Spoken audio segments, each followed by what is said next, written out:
O Senhor esteja convosco. Proclamação do Evangelho de Jesus Cristo, narrado por São João. Glória a vós, Senhor. Estava próxima a Páscoa dos judeus e Jesus subiu a Jerusalém. No templo, encontrou os vendedores de bois, ovelhas e pombas e os cambistas que estavam aí sentados. Fez então um chicote de cordas e expulsou todos do templo, junto com as ovelhas e os bois, e espalhou as moedas e derrubou as mesas dos cambistas. E disse aos que vendiam pombas: tirai isso daqui, não façais da casa de meu pai uma casa de comércio. Seus discípulos lembraram-se mais tarde que a Escritura diz: o zelo por tua casa me consumirá. Então os judeus perguntaram a Jesus: que sinal nos mostra para agir assim? Ele respondeu: destruí este templo e em 3 dias o levantarei. Os judeus disseram: 46 anos foram precisos para a construção deste templo santuário, e tu o levantarás em 3 dias? Mas Jesus estava falando do templo do seu corpo. Quando Jesus ressuscitou, os discípulos lembraram-se do que ele tinha dito e acreditaram na Escritura e na palavra dele. Jesus estava em Jerusalém durante a festa da Páscoa. Vendo os sinais que realizava, muitos creram no seu nome. Mas Jesus não lhes dava crédito porque conhecia todos e não precisava do testemunho de ninguém acerca do ser humano, pois ele conhecia o homem por dentro. São palavras da salvação. Glória a vós, Senhor.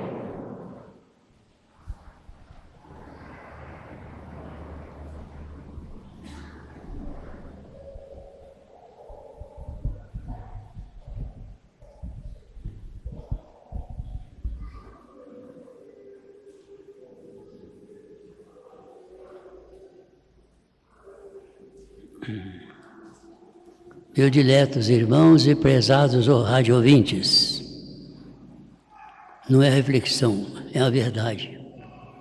Eu passo a existir como o demônio trabalha.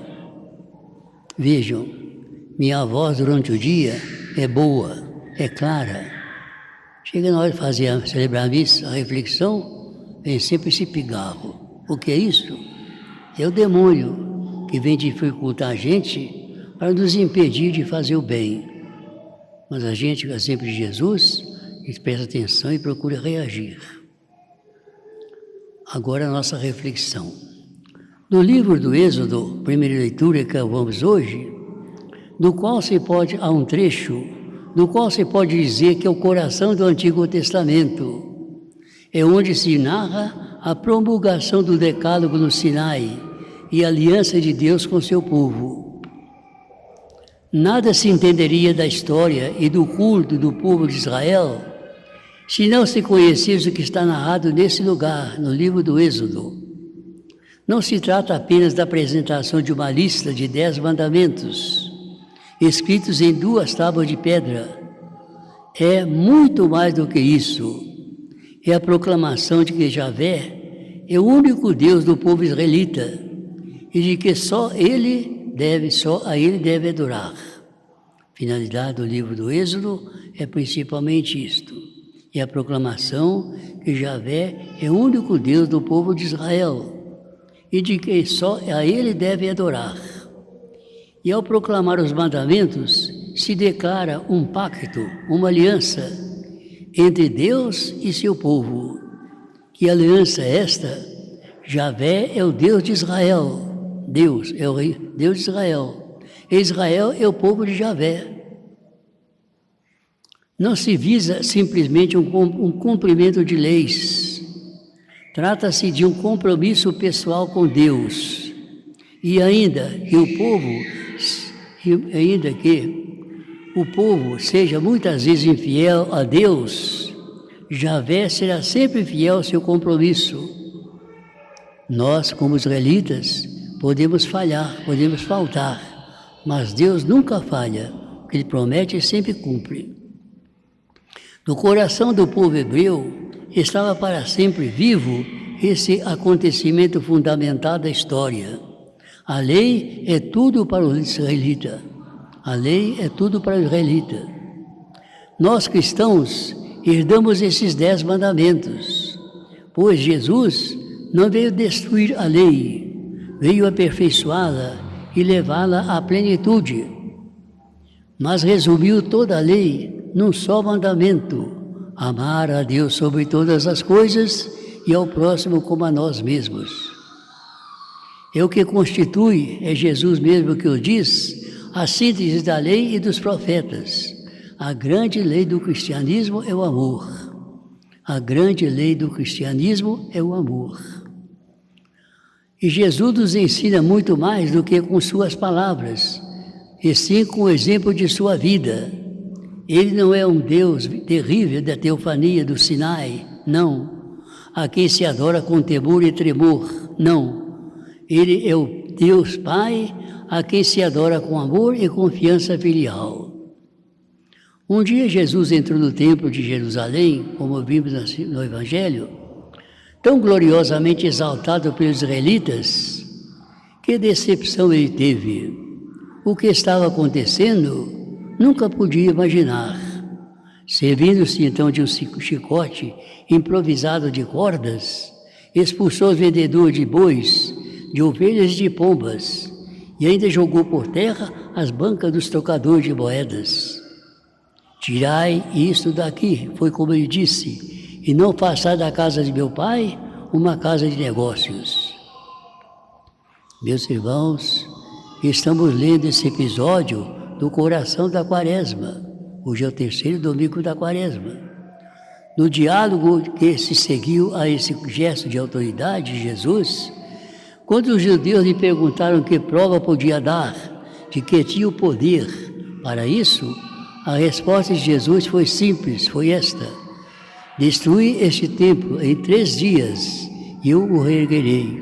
Foi a resposta que ele deu. Ele falava do templo do seu corpo, não de um templo material, do templo do seu corpo. Era, portanto, o sinal da ressurreição, o que ele prometia. Mais tarde, depois de toda a sua paixão e sua morte, 3 dias depois ia ressuscitar.